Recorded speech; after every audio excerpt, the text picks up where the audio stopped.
Hinata Hinata Hinata I love you. Hinata மாதிரி ஒரு பொண்ணு வேணும். கிடைக்குமா? மசாசி கிஷிமோட்டோ. ஹினாட்டா எனக்கு வேணும். கிடைக்குமா? கிடைக்குமா கிடைக்காதா அதை மட்டும் சொல்லு. பொண்ணு ஹினாட்டா ஹினாட்டா வேணும்.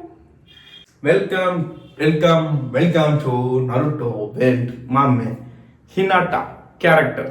ஹினாட்டா பற்றி பேசுங்க ப்ரோ அப்படின்னா என்ன பேசுறது? ஒன்று தான் நான் கேட்பேன்.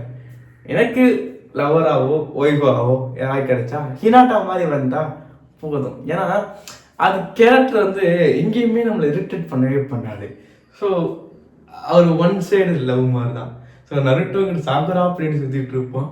அப்போது நருட்டோக்கே தெரியாமல் ஹினாட்டா லவ் பண்ணிட்டு இருப்போம். அது ஒரு பீரியட் ஆஃப் ஜூனில் தெரிய வந்து நருட்டோ வெட் ஹினாட்டா அப்படின்னு. ஸோ ஹினாட்டா ஓகே, அந்த ஹினாட்டா பற்றி சொல்லணும்னா அவங்க ஒரு தனி பரம்பரை, அவங்களுக்குன்னு ஒரு தனி அந்த 8 ராம்ஸு, அப்புறம் 16, 32, 64, 128, 256 அது ஒரு மாதிரி கட்டமைப்பு. அது அவங்களுக்குன்னு ஒரு ஆர்ட் ஃபார்ம் ஒன்று இருக்கும். ஸோ அதை வந்து கஷ்டப்பட்டு கற்றுக்கிட்டு நருட்டோவை இம்ப்ரெஸ் பண்ணுவாள். ஸோ பெஸ்ட் மூமெண்ட் அப்படின்னு ஹினாட்டாவை பார்த்தீங்கன்னா, ஹினாட்டா வந்து ரொம்ப சின்ன வயசுலேயே வந்து பார்த்தீங்கன்னா நருட்டோவை பார்த்துருப்போம். அப்பயே வந்து நருட்டோவுக்கு மேலே அவளுக்கு ஒரு ஆசை, ஒரு ஈர்ப்பு இருந்திருக்கும், ஒரு லவ்வுக்கு ஒரு க்ரஸ். அந்த க்ரஸ் தான் ஃபியூச்சரில் லவ்வாக மாறி இருக்கும்.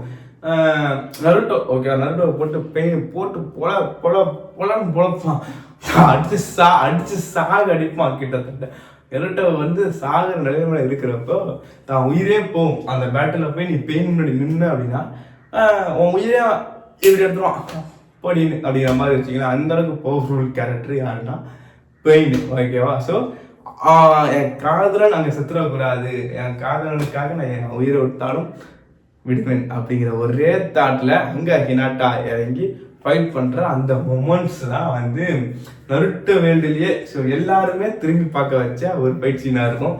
அந்த அளவுக்கு பெஸ்ட் மொமெண்ட்டாக இருக்கும். மற்றபடி ஹினாட்டா ஆர்மி கிளப்ஸ்ன்னு சொல்லிட்டு ஒரு கூட்டம் சுற்றிட்டு இருக்கோம். அந்த கூட்டத்தில் நானும் வரது தான்.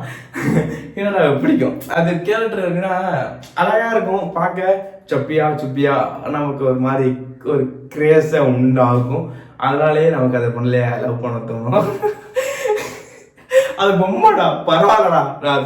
நான் வந்து உண்மையான கதை சொன்னேன், நீங்கள் நினைக்கிற மாதிரிலாம் கிடையாதுடா.